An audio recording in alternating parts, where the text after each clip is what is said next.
Hola, hola, hola, hola, hola, hola, hola, hola. Hola, hola. ¿Qué cuentas, Saldívar? Acá Digamos, estamos. aquí de nuevo, a ver si eso. podemos ponerlo ahí, porque dicen que se ve mejor así, porque nosotros lo Pero así ponemos me ven a mí, apaisado. no, y vos ponelo Sí, ponelo pero, para que te vean a vos, no importa, y a mí me no, escuchen. no. Entonces, no. Digo, si nos ven a los dos, Ah, cosa. a ver. Que lo hace.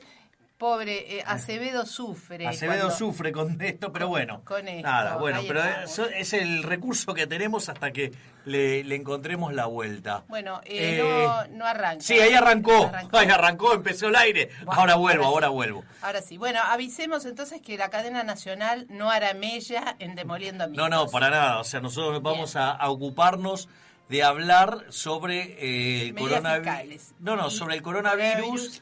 En Y la digamos, economía. en la economía internacional y en la economía local. Porque, a ver, hay dos facetas, digamos, en el plano internacional.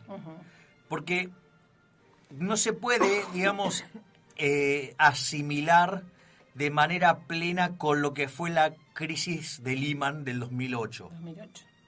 Entonces, lo que voy a hacer primero es describir cómo son los procesos de crisis convencionales, cómo se resuelven, ¿sí? ¿Cuál es el elemento nuevo, digamos, para considerar en este caso, que hace que algunos de los instrumentos que se utilizaron en el caso anterior no vayan a funcionar? Y después sí vamos a entrar en el caso argentino. Y usted, digamos, o sea, si quiere me interrumpe, me sugiere calma, adecuar el vocabulario. Exacto. Imagínese La gente, cuando viste, llegue no sé a los controles de precios, una maravilla. digamos, del alcohol en gel. Alcohol en gel, pero retrotrajeron al 15 de febrero, fecha en que ya faltaba. Ya faltaba. Con lo cual, viste. Entonces, vamos a empezar con las características convencionales de una crisis de estas características. A ver, el mundo tuvo entre el año 1929 y 1933 lo que se conoce como la Gran Depresión. Eso, digamos, o sea, está analizado por varios autores. En el caso de Rothbard, en su libro La Gran Depresión, más que nada hace el foco sobre los elementos que derivan en la Gran Depresión. Por otra parte, uno tiene libros como La Historia Monetaria de los Estados Unidos, de Milton Friedman y Anna Jacobson Schwartz, donde analiza la política monetaria de los Estados Unidos, a la luz, ¿sí?, digamos, del conocimiento que existía en ese momento. Eso, digamos, está en el capítulo 7 de ese libro, que se llama The Great Contraction, del 29 al 33. Y lo interesante en ese libro es que ahí surgen si usted quiere, los lineamientos de política monetaria para un evento de esas características. Ajá. Digo, la persona que más sabe en el mundo sobre la Gran Depresión es Benjamin Shalom Bernanke. Digo, quien fuera presidente de la Reserva Federal. Sí, o sea, una bendición del cielo, ¿no? Porque fue la persona correcta en el lugar correcto, en el momento correcto, ¿no? Y básicamente evitó un desastre que hubiera sido mucho peor que la Gran Depresión. Básicamente, durante la Gran Depresión, la velocidad de circulación del dinero, que tiene que ver con la contracara, o sea, la inversa de la demanda de dinero, se destrozó. Entonces, ¿usted qué tiene, digamos, en ese contexto? Cayó la velocidad como consecuencia. A ver, hubo un pánico. En ese pánico, la gente empieza a demandar dólares. Eso hace que, al aumentar la demanda de dólares, ¿qué es lo que pasó? Cayó la velocidad de circulación. Cayó 25%. Wow. La Reserva Federal, en lugar de emitir dinero para compensar esa caída en la velocidad, contrajo la cantidad de dinero. Por lo tanto, la caída del PBI nominal fue monstruosa. O sea, se destrozó el nivel de actividad, se destrozó el nivel de empleo, pero también cayeron los precios. Por eso es muy importante ese capítulo 7 de la Historia Monetaria de los Estados Unidos, Es más, es tan importante ese capítulo, cuenta Bernanke que él estudiaba en el MIT, estaba tomando cursos con Stanley Fischer, y él dice que él no tenía decidido a qué se iba a dedicar, pero dice que después que leyó ese capítulo quedó fascinado y se quiso dedicar a esto, y después se convirtió en la persona que más sabía en el planeta, que más sabe en el planeta de esta situación. Y digamos, y él después, cuando es muy interesante porque él llega a la Reserva Federal, en el año 2002 se hace un homenaje a Milton Friedman cuando cumple 90 años. Bernanke ya estaba en la Reserva Federal, y una de las cosas que es más, ese capítulo es tan importante que se volvió un libro aparte, porque todo el mundo iba a leer ese capítulo. Entonces, cuando hacen esa edición, básicamente ponen el discurso de Bernanke en el aniversario de Milton Friedman, y una de las cosas que Bernanke dice es: ustedes, digamos, Milton y Ana lo hicieron, o sea, han probado la importancia de la política monetaria, porque el eje central de los keynesianos, no de Keynes, de los keynesianos, que es otra cosa, era que la política monetaria no era efectiva. Digo, lo que prueban, digo, justamente es que fue un desastre por errores de política monetaria. Concretamente, en ese momento, el presidente de la Reserva Federal se llamaba George Harrison, como el guitarrista de los Beatles, y estaba reemplazando a Richard Stone, que había tenido un infarto. Que Richard Stone era parte de las personas que crearon la Reserva Federal en 1911. Y que conocía la historia de los 28 pánicos bancarios que había tenido Estados Unidos previo a la creación de la Reserva Federal, motivo por el cual crearon la Reserva Federal. Igual le digo que en ese periodo, digo, la economía de Estados Unidos crecía 5% per cápita, o sea que con lo cual el sector privado lo resolvía, le diría, más que bien. Bastante bien. Ahora, en ese contexto, lo que el error que comete George Harrison al tener un sistema de encaje fraccionario y haber una corrida, ¿qué es lo que sucede? Además se hace una corrida sobre un banco que se llamaba Banco Americano. Entonces, digo, la gente lo asociaba con, digamos, o Banco de Estados Unidos, no me acuerdo bien ahora el nombre, y lo asociaba con que era el banco del país. Entonces, digamos, eso generó después una psicosis en todo el sistema. ¿Y qué es lo que hizo Harrison? No lo salvó. Y eso generó un efecto en cadena. Cuando usted tiene el sistema de encaje fraccionario, usted, digamos, o sea, está prestando, o sea, está tomando la plata a corto plazo y la está prestando a largo. Bueno, entonces si viene una corrida, digo, y usted no, el Banco Central no da asistencia financiera, bueno, entonces el problema es que el sistema empieza a quebrar. O sea, en general, digamos, no se salva a los bancos porque, digamos, o sea, se quiere salvar a los banqueros, sino porque es un problema de coordinación del lado real y el lado financiero de la economía.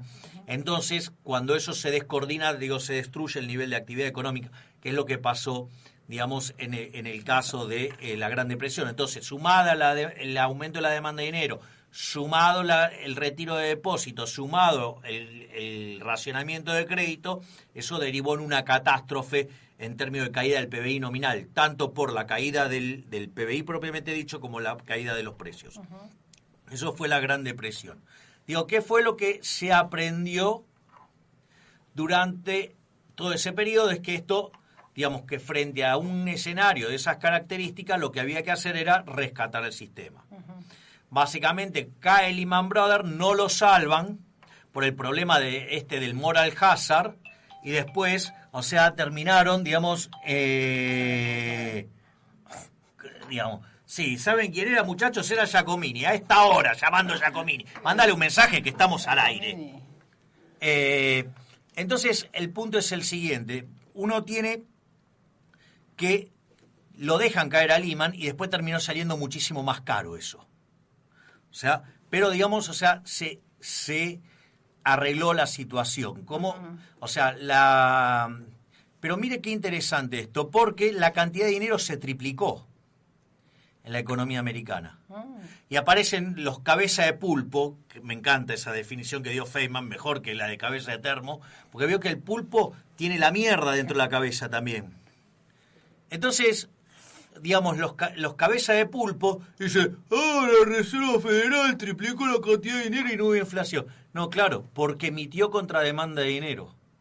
Es decir, la inflación se genera por un exceso de oferta. El exceso de oferta puede ser o porque usted emite dinero o porque cae la demanda de dinero. No. Acá explotó la demanda de dinero y lo que hizo la Reserva Federal fue abastecer ese aumento de la demanda de dinero del mercado, emitiendo. Cuando usted mira los números, fíjese, la Gran Depresión la velocidad cayó 25%. En el caso de la crisis de Lehman Brothers, la velocidad cayó 75%. Wow. Es decir, que si no hubiera sido por Bernanke, hubiéramos tenido un desastre de proporciones colosales. ¿Sí? O sea, ese se dio el marco. ¿Cómo? Entonces, ahora, habiendo entendido esto y de cómo opera, eso se llama regla de McCallum. Cuando usted mira el National Bureau of Economic Research, hay un documento que se llama Monetary Trends.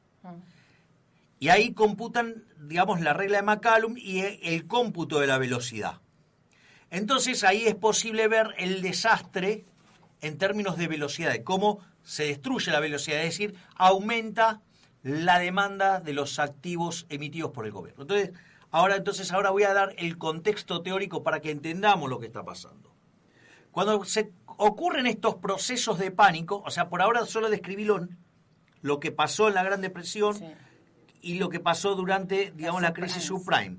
Ahora voy a explicar cómo funcionan estos mecanismos, porque cuando uno lo ve, tiene muchas cosas en común. Cuando se dan los eventos de pánico, la gente se asusta y ¿qué hace? Demanda activos emitidos por los estados. Es decir, ¿qué demanda? Títulos públicos del gobierno americano y demanda dólares. Y si usted quiere pueden demandar, no sé, bonos del gobierno alemán y bonos de Japón, por decirlo de alguna manera. Digo, países con registros crediticios intachables, por decirlo de alguna manera. Entonces, ¿qué es lo que pasa? Se produce algo que se llama flight to quality, o flight to safety, o flight to heaven, como quiera. Que te guste. Que es que se sale de los activos riesgosos para comprar activos seguros. Entonces, ¿qué es lo que pasa? Caen las acciones, caen los bonos basura, caen los bonos de países de mierda como Argentina, y sube ¿qué? El precio de los bonos americanos y la tasa de interés de los bonos americanos baja. ¿Por qué? Porque subió el precio. Entonces, que se genere un spread de retornos. Entonces, para el sector privado, para las empresas riesgosas y para los países riesgosos, ¿sí? Los retornos se vuelven muy altos, mientras que los de los activos seguros quedan prácticamente planchados. Eso por un lado. Esa situación que hace, genera caída del consumo y genera caída, ¿sí? Digamos, porque porque quiere ahorrar, porque está asustada, claro. Y además, o sea, también genera caída de la inversión. Entonces, ¿qué es lo que hace, digamos, el gobierno? Para mitigar que la caída del consumo no se dé, lo que hace es emitir dinero. Entonces, ¿por qué? Porque si uno quiere ahorrar más, ¿qué es lo que pasa? Quiere estar más cash. ¿Cómo hace para estar más cash? O sea, induce a una deflación. Entonces, ¿qué es lo que hace el gobierno? El gobierno emite dinero para que la gente pueda tener más dinero en la mano sin que baje el consumo. Esa es la receta, es decir, ¿por qué? Porque ese entonces aumento del ahorro que quiere hacer la gente lo puede hacer sin... Claro, porque además lo quiere cash. Entonces, porque ahí se produce una disrupción, porque hay más gente que quiere ahorrar, pero no hay gente que quiere invertir. Ese exceso de oferta en el mercado de bienes genera una caída del producto, genera una caída en el empleo, genera desempleo, genera un problema de novela. Entonces, para que ese aumento del ahorro no tenga esas consecuencias, ese aumento del ahorro que quiere además posicionarse en dinero porque quiere estar cash, los bancos centrales emiten. Entonces, al emitir ese dinero, ¿qué es lo que hace? Las personas, para tener más dinero, no necesitan dejar de consumir. Primer punto. Segundo punto, además, en la última crisis, una de las cosas que experimentó también la Reserva Federal es que no le alcanzaba, digamos, el inflation targeting ahí no le funciona. De hecho, hay un paper mío donde modifico el Free Equation Model agregándole lo que se llama el efecto PIU, el efecto saldo real. Es decir, que usted le ponga plata a la gente en el bolsillo para que, digamos, o sea, no le caiga el consumo, o sea, por ese aumento de ahorro. Es decir, digamos, un momento, un lapsus donde, digamos, se me ocurrió mejorar un modelo keynesiano. ¿Para qué? Para hacerlo más ortodoxo. Exacto. Es decir, le puse, así como, digamos, en el ISLM, digamos, la PIGU le puso el efecto saldos reales para compensar, digamos, la inefectividad de la política monetaria. Entonces, digamos, usted le aumentaba los saldos reales y eso aumentaba el consumo. Bueno, yo hice lo mismo, pero en el Free Equation Model. Eso está en un paper publicado por la Universidad de Córdoba. Entonces, en ese contexto, después pasan otras cosas. Esa salida de los activos riesgosos, ¿qué hace? Genera caída en el precio de los activos. Fíjese lo que está pasando con las acciones. Las acciones se están derrumbando. Entonces, ¿qué pasa? Al caer el valor de las empresas, se invierte menos y eso también contribuye a la retracción del nivel de actividad económica. Entonces, ¿qué es lo que hizo la Reserva Federal? Hizo que son el quantitative easing 1, 2, 3, que era la compra de activos. Es decir, ¿para qué? Porque tenían targets en activos financieros, por ejemplo, en S&P. ¿Sí? ¿Para qué? Para que el efecto riqueza no sea tan negativo. Entonces salieron a comprar activos financieros, ¿para qué? Porque cuando uno va y compra esos activos financieros, no solo que suben los precios, sino que además la tasa de retorno de esos instrumentos cae y por ende no se produce un corte en el financiamiento de las empresas y no se daña tanto el nivel de actividad económica. Por lo tanto, digamos, cuando ocurre una crisis de esas características, donde el problema es la confianza, donde el problema es que la gente se asusta, aumenta la aversión al riesgo, hace un giro de portafolio desde los activos riesgosos hacia los activos seguros, los bancos centrales están preparados para resolver eso. Bien. ¿Cómo lo resuelven? Emitiendo dinero. ¿Qué es lo que hizo la Reserva Federal? Emitió dinero ya empezó a emitir dinero. ¿Y qué hizo, digamos, el Banco Central Europeo? Empezó a emitir dinero. ¿Por qué? Porque es la forma en la cual uno mitiga eso, es decir, que ese aumento en la aversión al riesgo que se transforma en un aumento del ahorro, le dan dinero justamente para que puedan tener dinero sin dejar de consumir. Es como que les tiran, le agrandan la restricción de presupuesto. Bien. Está claro que después las consecuencias es, o cómo limpio eso, Claro, recupero ese dinero que o tiene en el mercado. a la postre se convierte en inflación. O sea, pero frente al despelote... Aquí y ahora, bueno. Exacto. Salgo con eso. Claro, ese es el punto central. Después será ver cómo se desarma todo ese problema. ¿Ok? Ese es el primer punto. Ahora, el problema radica en que ahora no hay solamente un problema de aumento de la aversión al riesgo y un cambio de portafolios. Hay un problema adicional. La economía está teniendo un shock real.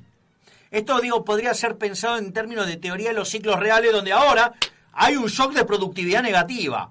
¿Por qué? Y porque la gente se enferma, entonces produce menos. O sea, están encerrados en la casa porque producen menos. Es decir, usted tiene ahora una caída de la oferta, además. Cuando se produce la caída de la oferta, cuando se produce la caída del ingreso, hay que ver si esa caída del ingreso es transitoria o permanente. La sensación que uno tiene es que este shock es de características transitorias.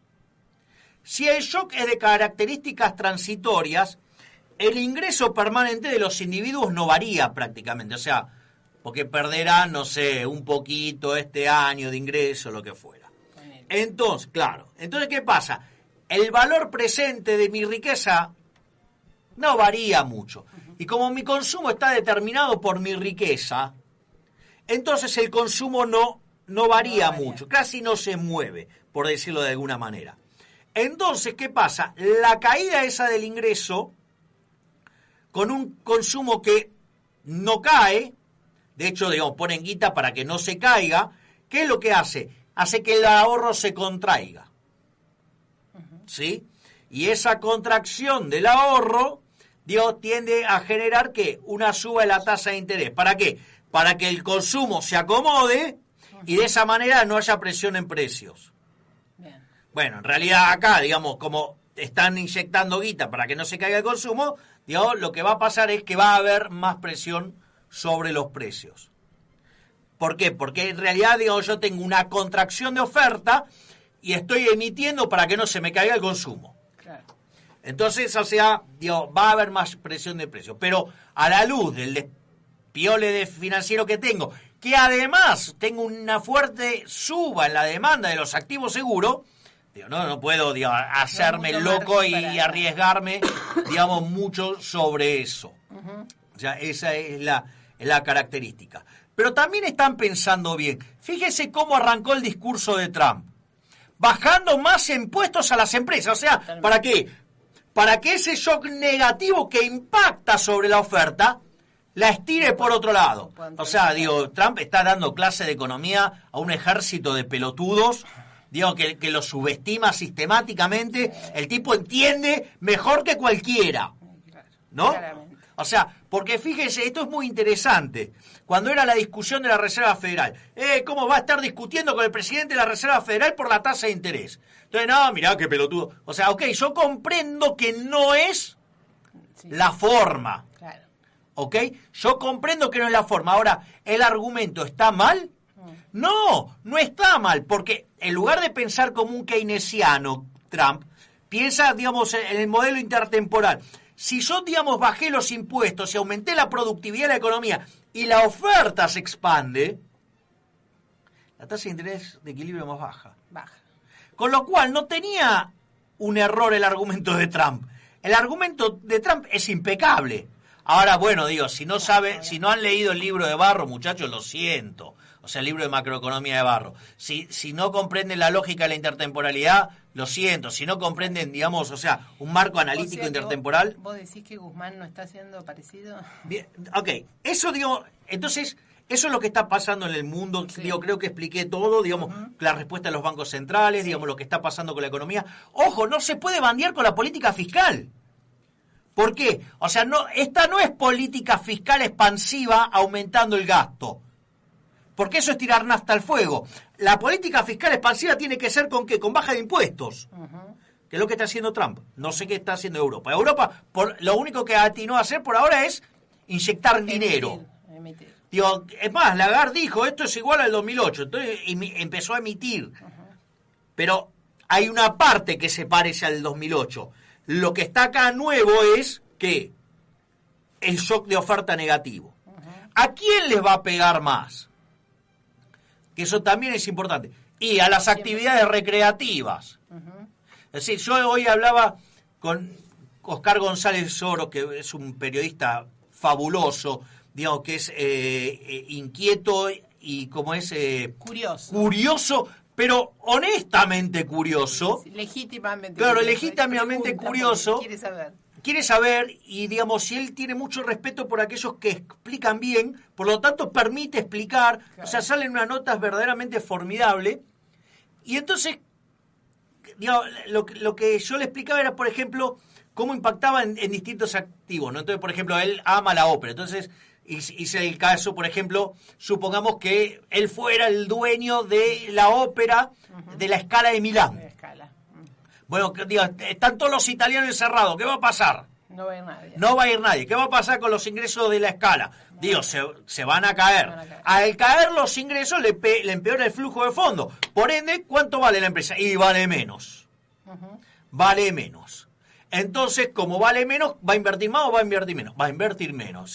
Produce retracción de la inversión, con lo cual, digamos, como la población sigue creciendo, se genera desempleo, hay presión a la baja de los salarios, si los salarios no bajan lo suficiente, se genera desempleo, ¿ok? Digo, esa es la dinámica. Otro ejemplo, los clubes en Argentina no cotizan en bolsa. En Inglaterra sí cotizan en bolsa.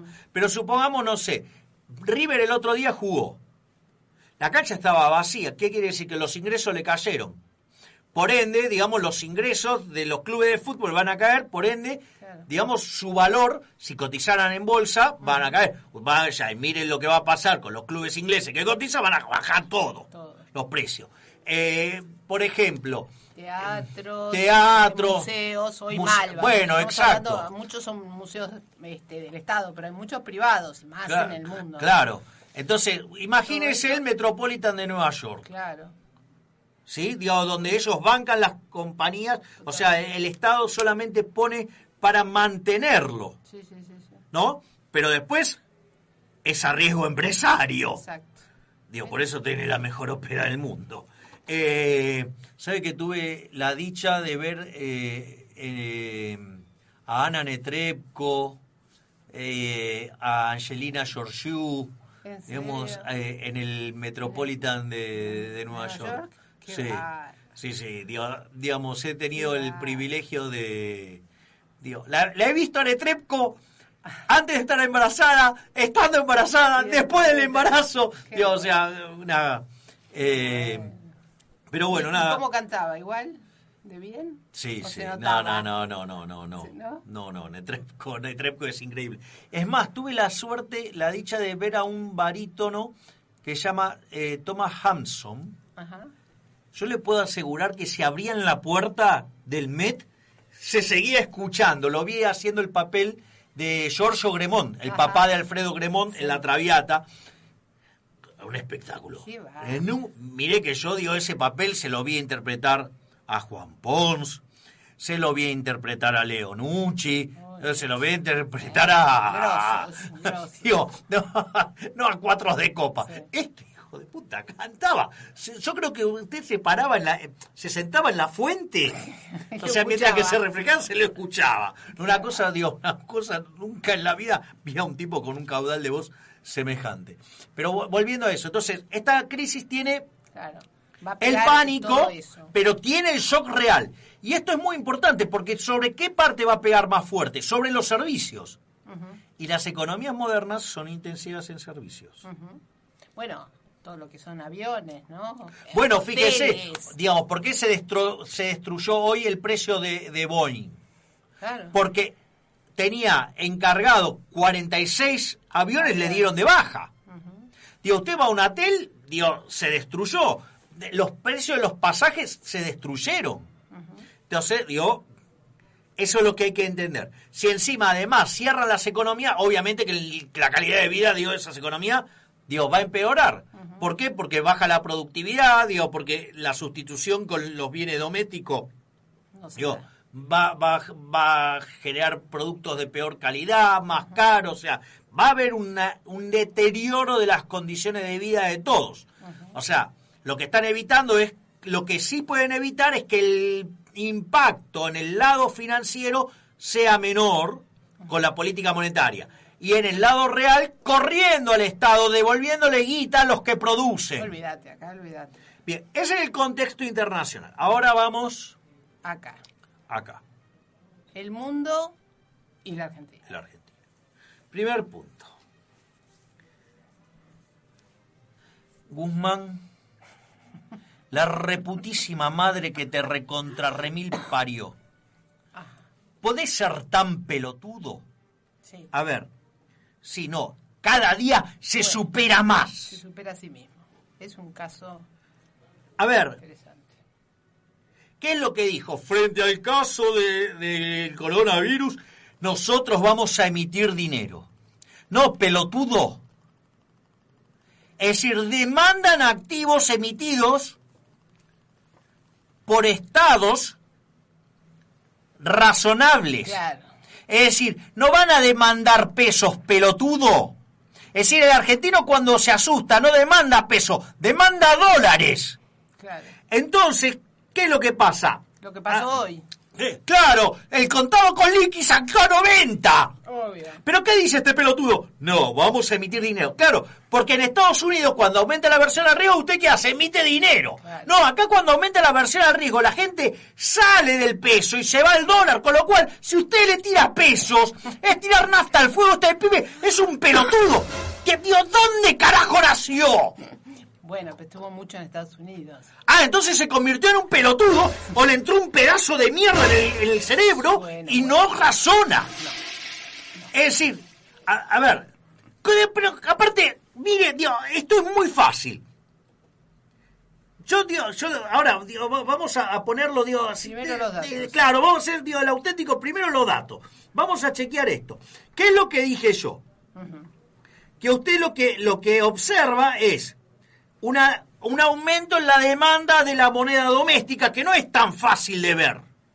De corto plazo, no es un... usted lo tiene que... el tema monetario, usted lo tiene que ir enganchar por cuestiones indirectas. Uh-huh. Que es como, por ejemplo, nosotros pronosticamos con Giacomini el desastre que se venía en el 2018. Uh-huh. ¿Por qué? Porque nosotros sabíamos que la demanda de dinero sube desde mitad de diciembre hasta la tercera semana de febrero. Uh-huh. Entonces, en ese contexto, usted tiene que, como aumenta la demanda de dinero, tiene que encontrar presión en los precios más baja. Uh-huh. Bien. Si a usted se le disparó la inflación en esos meses, tiene un quilombo en overa, más vale que empiece a sacar guita del mercado porque va a tener un quilombo inflacionario. Bueno, o sea, en realidad se estima la demanda de dinero por mecanismos indirectos. Uh-huh. O sea, ¿por qué? Porque, después, o sea, para cuando lo puede llegar a ver, el desastre es muy grande. Es decir, no sirve, o sea, entonces, por ejemplo, ¿usted qué es lo que vio? Que aquellos países que tienen demanda de los instrumentos emitidos por el sector público suben de precio. Ejemplo, usted mira, el precio de los bonos de los títulos americanos volaron. Claro. Y las tasas están cerca de cero. Sí, la tasa está... Pues por eso, o sea, cerca de cero. Entonces usted, el tema es... Entonces usted ya sabe que hay aumento en la demanda de dinero. Entonces tiene que empezar a emitir. Entonces, ¿qué hace el Banco Central? Esta para los keynesianos, que la vayan a buscar un poquito adentro. El punto es el siguiente. El Banco Central... Es cierto, toca la tasa. Esta es la crítica que le hacen los neomonetaristas a los neokeynesianos. Toca la tasa, pero ¿qué? Mirando la tasa de mercado. Entonces, ¿qué hace la Reserva Federal? Baja la tasa al nivel de donde está el mercado, y ¿eso qué hace? Genera que los bancos tomen guita y ahí abastecen la demanda de dinero. Uh-huh. Entonces, le llenan el bolsillo de dinero a la gente y no tienen que dejar de consumir. Ese es el marco. Entonces usted puede inferir qué pasa con esto con activos alternativos. Ejemplo, ¿qué pasa con los títulos públicos? A ver, Argentina ayer tenía el riesgo país en 2.950, hoy 3.250. O sea, en el promedio, ¿sí? Están saliendo de los títulos públicos argentinos. ¡Pedazo de pelotudo! Pero mire, a ver, tenemos vencimiento en octubre de un bono que se llama 2020. ¿Sabe cuánto es el riesgo país medido en la punta corta? Que mide el riesgo marginal, el riesgo de hoy. O sea, la verdadera percepción de los agentes. ¿Sabe cuánto es? 6.000. Le propongo que multiplique por 6. Se lo muestro. Es 36.755. No. Es decir, la TIR del Bonar 2020 es 367,9%. Guzmán, sos un pelotudo. ¿No te das cuenta que se está desplomando la demanda de activos, de los países chatarra? No somos Estados Unidos que si a la gente se asuste le meto de peso. ¿O por qué carajo te crees que tenés el cepo que tenés y tenés 17 tipos de cambio? O sea, es un idiota. O sea, acaba de probar que es un incompetente. Ya lo venía probando hace rato, pero hoy se graduó. Se graduó de idiota. ¿Sabe cuánto es el riesgo país en el 2021, el bono que le sigue el año que viene. 12.000. Es decir, eso significa que no hay apetito por los activos emitidos por el sector público. Obviamente no hay demanda de dinero. No la hay nunca.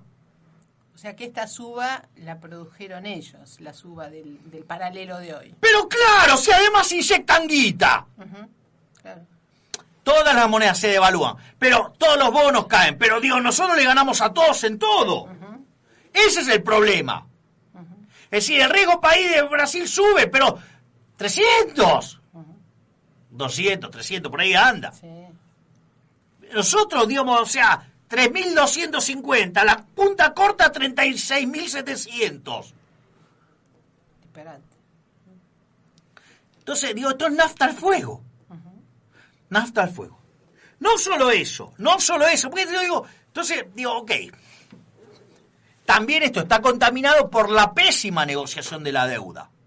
Ahora sucede que los acreedores se dan cuenta que este tipo es un pelotudo, ¿no? Pero, a ver, ¿cuánto tardan para hacer la cuenta? A ver, Saldívar, yo le voy a hacer la cuenta.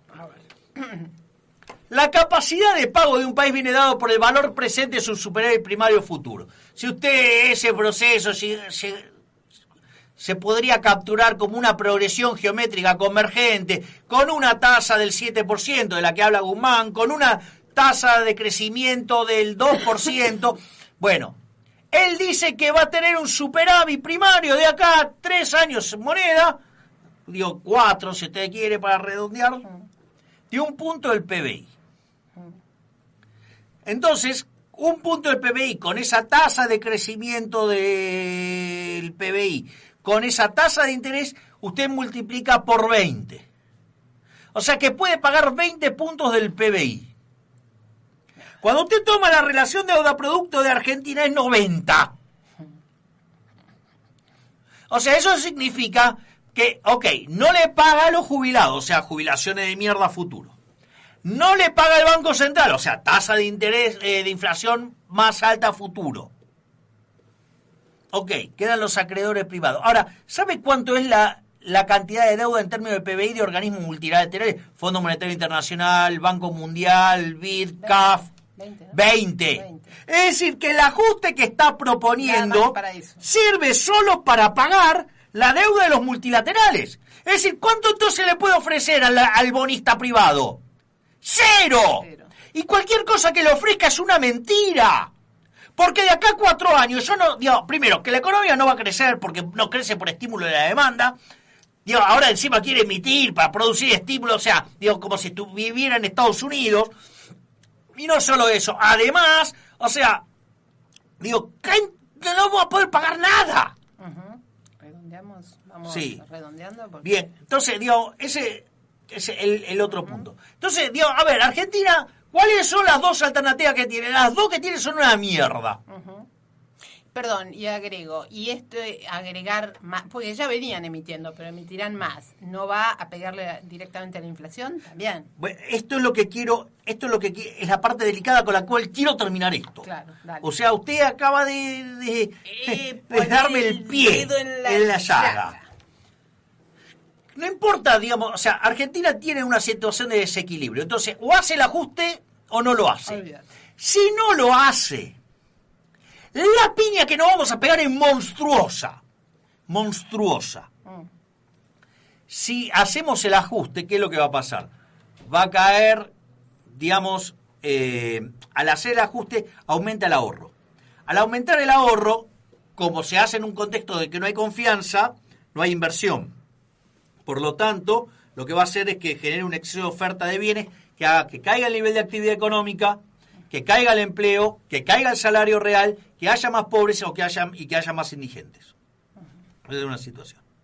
La otra es que no lo haga y nos peguemos una piña de órdago 10.000 veces peor. O sea, entonces es un escenario entre un escenario muy malo y uno espantosamente malo. O sea, ahora, ¿qué es lo que pasa? Como vos no van a querer hacer el ajuste, entonces, ¿qué es lo que va a pasar? Hoy, digamos, la maquinita de imprimir billetes, esto es para el pelotudo subnormal de Ferminio Iglesias, la incendió Macri, con un decreto que le ordenó al Banco Central emitir 600.000 millones de mangos. ¿Entendés, pelotudo? Porque salió a forrearlo a Maxi Montenegro. Yo no pienso como Montenegro, pero el tipo hace un trabajo impecable, muestra el número. Por lo menos estudió Maxi Montenegro. Claro. Pero puede haber estudiado y ser un pelotudo también, ¿no? Digo, le puedo nombrar unos cuantos que tienen la credencial de economía y son bastante boludos. Pero, digo, por ejemplo, Pampito es economista y digo, el dinosaurio también, pelotudo también. Pero no importa. Tener un poquito de humildad. Bueno, o sea, entonces le describe los datos, le demuestra, digo, que la maquinita la había encendido Macri. Claro. O sea, el default lo arranca Macri con el reperfilamiento. Es decir, el default hubiera ocurrido en el 2018. Eso para el zorrino asqueroso que dice, no, porque en efecto, después de que ganó Alberto, tarado, digamos, o sea, hubiéramos defaulteado a mitad del año 2018, si no era por el Fondo Monetario Internacional, no solo que defaulteábamos, sino que además con todos los dólares que se quemó el Banco Central, hubiéramos tenido una hiper. Exacto. Entonces, ¿qué es lo que va a pasar en este contexto? El Banco Central está emitiendo para financiar al fisco. ¿Y qué hace? Esteriliza. Hoy el stock del ELIX es igual prácticamente a la base monetaria. ¿Ok? Es decir, que tenemos ahí un riesgo enorme de duplicar la cantidad de dinero. En caso de que haya pánico, yo no tengo ninguna duda que la corporación política, frente a un riesgo de que se duplique la cantidad de dinero y tener una hiperinflación, ¿qué van a hacer? Van a avanzar sobre los derechos de propiedad. Por algo no pagaron, o sea, son todos que la inflación no es un fenómeno monetario, pero ¿por qué no pagaron la deuda en pesos? No, porque si tirábamos todos esos pesos generaba inflación. Pónganse de acuerdo, manga de estúpidos. Pero al margen de... A mí no me importa ya, digamos, la estupidez de los economistas. A volver. O sea, digo, ya no me importa. Pero entonces, en este contexto, ¿usted qué es lo que tiene? O sea, cuando se dé la corrida, cuando se empiecen a desesterilizar las LELIQ, se convierta en emisión monetaria y esto empieza a generar emisión, ¿qué van a hacer? Plan Bonex. Cuando hagan Plan Bonex, ¿qué es lo que va a ocurrir? Usted cierra el sistema financiero a los que tenían ahorro en pesos, que lo van a buscar, que le van a devolver los bancos. Un título público, ¿sí? Emitido por el Estado argentino, bajo ley argentina. Imagínese, nada. Bueno, pero no importa, ese es otro problema. Eso lo que va a generar es una descoordinación entre ahorro e inversión en la economía. Con lo cual se va a derrumbar el nivel de actividad económica. Cuando se derrumbe, cuando se derrumbe el nivel de actividad económica, ¿qué es lo que pasa? Lo que usted tiene es que el déficit fiscal va a explotar, ya viene explotando, porque la recaudación en términos reales viene cayendo. Y el gasto viene a toda orquesta. Entonces, en ese contexto, el déficit fiscal va a subir mucho más. ¿Con qué lo van a financiar? Con emisión monetaria. Entonces, la hiper no viene en la primera vuelta. O sea, si viene la corrida y viene la crisis y no hacen un plan Bonex, viene la hiper ahí. ¿Qué es lo que van a hacer? Son mierdas, son políticos. O sea, digo, entonces van a ir sobre los derechos de propiedad, van a ir contra los depósitos, van a hacer un plan Bonex. O sea, las LELIQ se van a convertir en un plan Bonex. Los bancos se van a quedar sin liquidez. Cuando usted vaya a pedir el depósito, le van a dar un papelito. Usted tiene un bono. Pero eso va a generar tanta descoordinación macroeconómica, va a generar tanta inflación, digamos, que va a generar déficit fiscal y entonces van a emitir y ahí viene la hiper. O sea, yo lo que veo es el primer efecto, un plan Bonex, y después de eso, dada la descoordinación macroeconómica, después viene la hiper. Si no hay el plan Bonex, o sea, la hiper se da en ese momento. Bien, así que nada bueno avecina sobre el futuro de Argentina. Y si yo tengo que hacer un orden de magnitudes, el coronavirus representa 2,5%. El 97,5% restante es todo culpa nuestra. Y no solo de este gobierno. Gran culpa es del gobierno anterior, porque este gobierno ganó y volvió, el kirchnerismo volvió, gracias al pelotudo de Macri, con sus dos banderas, Marcos Peña, ¿sí? y Jaime Durán Barba, ¿sí? Que dicho sea de paso, después hace el video pelotudo ese, no, yo avisaba, no, la culpa es de los demás, Sí. y al otro día después aparece que va a estar en una fundación con Marcos Peña. Sí. Sí, y un poco también que alguien, es injusto casi, el otro día lo dije, algunos entendieron, otros se ofendieron, es injusto que no se le cargue un poco la responsabilidad política también a la influencia de Elisa Carrió. Elisa Carrió ¡Nefasta! se cansó de calentarle la cabeza por eso se lleva también con Marcos Peña, a Macri, de que no, nosotros podemos solos, hagámosle pito catalán a cualquier peronista que ande cerca, no, evitar la influencia de... Mire, no le Monzó. contesta lo que usted está diciendo, porque después No. me van a decir que lo Sí, defiendo a Alberto. No, ya está. Pero hacerle pito catalán a todo el peronismo que digamos, andaba suelto, no kirchnerista, bueno, ahí hubo una gran influencia de Carrió, que también hay El que... puro amarillo. Exacto, nosotros, exacto, el amarillismo puro, bueno, entonces, pero es verdad, por ahí vino la cosa. Bueno, así que...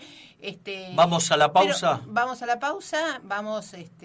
Y vamos a ver si podemos ¿cómo hacer seguimos? conexión. Dale.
Bueno, la tercera es la vencida. La tercera es la vencida. Anabel, ¿estás ahí?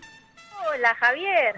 Hola, Anabel, ¿cómo estás? Estoy acá con Hallazgo Formidable, la genial, la increíble, la única y la inigualable, mi amiga querida del alma, María Saldívar. Qué grande, María. ¿Cómo estás, María? Escuchó muy bien, Anabela. Bueno, finalmente, la tercera es la vencida. Hoy le dije Sí. a Javier, no digas, no la presentes antes de conectar, por favor, porque ya 2 veces la gente nos escribe.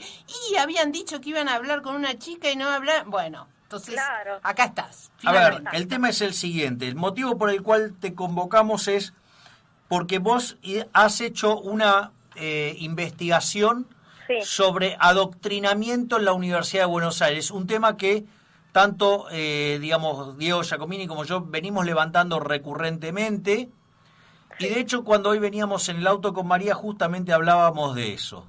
Exactamente. Bueno, mira, en primer lugar quisiera decir, yo soy docente y escritora y soy una apasionada de la educación, ¿sí? Pero como a mí me gusta decir, soy una apasionada de cómo utilizan la educación para generar un esquema sociopolítico y económico, ¿sí? Que legitime el accionar político. Eso es lo que a mí me obsesionó desde los 14 años, ¿sí? ¿Me escuchan? Sí, Perfecto. claro, Vale. tenés rienda libre hasta que termine el Estupendo. programa. Estupendo. Yo quisiera hacer un breve paréntesis de medio minuto nada más para que tengan una perspectiva más amplia de quién soy y qué es lo que hice. Durante el secundario, yo ya ya percibía como muchos las tendencias socialistoides repugnantes de muchos de nuestros profesores, ¿no? Incluso a veces con un discurso marxista, estructuralista, ¿no? Y lo que hice fue anotar en un papel palabras claves, o sea, con una ingenuidad, pero al mismo tiempo con la pasión que me caracteriza, que se repetían con una insistencia muy rara, ¿no? En libros y bocas de los docentes, en los diseños, en todo. Entonces, tomé a los 14 años, digamos, la decisión de investigar, cuando fuera mayor, el adoctrinamiento en el profesorado, en la universidad. Fue como un contrato irrevocable con mi propia persona, y que no me dejó dormir, actividad que retomé, digamos, en los últimos 4 o 5 meses. O sea, para ser clara, cuando yo entré a los 19, entré al profesorado, ¿sí?, de ciencias biológicas, solamente para investigar por qué los profesores de secundario eran zurdos. Y me terminé recibiendo, digamos, ¿no?, de tanto darle y darle. Entonces lo que yo hice fue, guardé en una carpeta que tengo, la famosa carpeta negra, que yo eso lo muestro, lo voy a mostrar también, el material del profesorado de mi interés, ¿sí?, que todo eso lo voy a mostrar, y las conclusiones que pude extraer, que es algo que no es muy nuevo, ¿no?, pero yo he logrado, digamos, detectar un patrón pedagógico. Y acá ya arranco bien con la investigación, ¿sí? Esto que está documentado en el libro, es que no existe un sistema que a dedo selecciona a los docentes, ¿no?, en forma, digamos, o sea, que los selecciona a dedo a ver a quiénes ponen en los colegios, a cuáles en las profesorades y universidades, sino que los diseños curriculares, los programas, la bibliografía, las bibliotecas, ¿no?, están tan atestadas de colectivismo y de estatismo, ¿sí?, a un nivel sumamente perverso. Es decir, el 70% de los chicos que egresan, los profesores, digamos, que egresan, salen zurdos, salen zurditos, ¿sí?, con una perspectiva socialista. Y allí recomienza el ciclo. Esa gente es la que educa a nuestros hijos, a nuestros nietos, e incluso a futuros formadores. O sea, es un círculo pedagógico sumamente perverso. Y bueno, yo he descubierto patrones pedagógicos, que es lo que está en la investigación. Ahora me faltaba investigar la universidad, ya, ¿no?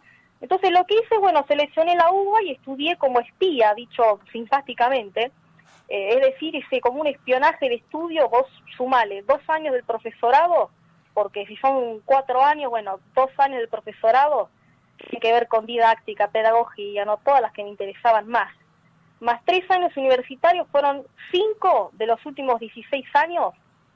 Es decir, yo esto espiritualmente lo tengo en la garganta hace 16 años, pero de esos 16 años fueron 5 que yo estudié, o sea, probando materias solamente para esto. O sea, tengo los diseños, tengo los apuntes, todo. Y descubrí un patrón pedagógico de adoctrinamiento, pero que al mismo tiempo, digamos, tenía que ser coherente con el discurso de la secundaria, dije yo. Tengo que encontrar una coherencia. Yo tenía que plantear una ecuación de adoctrinamiento, ¿sí? Pero con palabras en lugar de números. Bueno, esa es la primera parte de la investigación, en donde yo hago una fundamentación, explico los objetivos, las estrategias, los recursos izquierdistas, y luego arranco con lo que llamo vehículos culturales, que son palabras clave. A ver, nada nuevo, ya Agustín Laje se cansó, por ejemplo, de hablar de cómo utilizan el lenguaje, ¿no? Pero yo, digamos, descubrí como un patrón que forma un discurso holístico e internacional. Esto lo vas a ver incluso en cualquier noticiero. Cualquier cosa de lo zurdo va a caer en estas 5 categorías. Lo dividí en 5 categorías. Están los vehículos culturales nucleares, o también llamados fundamentales, son 28 palabras, ¿sí? Son cosmopolitas, están en todas las carreras de todas las universidades, de todos los diseños, ¿viste? Son nucleares. Después están los de victimización, o también llamados legitimadores, como por ejemplo estigmatización, ¿no? O sea, racista y demás. Después están los de exigencia, como lucha, por ejemplo, que son los que llaman, digamos, a los demás a unirse al colectivo de lucha, de revolución. Después están los de chivo expiatorio o culposos, obviamente capitalismo, neoliberalismo, etnocentrismo, ¿sí? Y después, por último, los de colectivización, ¿sí? Que hay colectivo, comunidad. Entonces yo explico en el libro las características de cada uno. Entonces lo que sigue ahí en la investigación es que después de que yo te expongo la estrategia discursiva y pedagógica, entonces ahí voy universidad por universidad y te muestro de cada universidad un montón de cátedras, diseños curriculares, programas, bibliografía, expectativas de logro. Es muy interesante ver la bibliografía porque ahí a nivel temporal también me sirve. O sea, desde ya les digo que Macri no solo no disminuyó esto, sino que lo profundizó, ¿sí? Claro. Exacto, lo profundizó. Te muestro cómo forman a los docentes en perspectiva de género, aborto, bueno, toda esa cuestión. Y un estatismo elefanteásico. el feminismo a nivel repugnante, hay posgrados, hay doctorados, maestrías, departamentos de género, o sea, y puedo seguir, hay folletos que, bueno, eso habría que escanearlo, ¿no? Anabela, ¿el nombre del libro? Bueno, el nombre del libro se llama Adoctrinamiento marxista, cómo estatizar la mente del individuo. Wow. Y yo te marco en negrita, uso el formato negrita, ¿sí?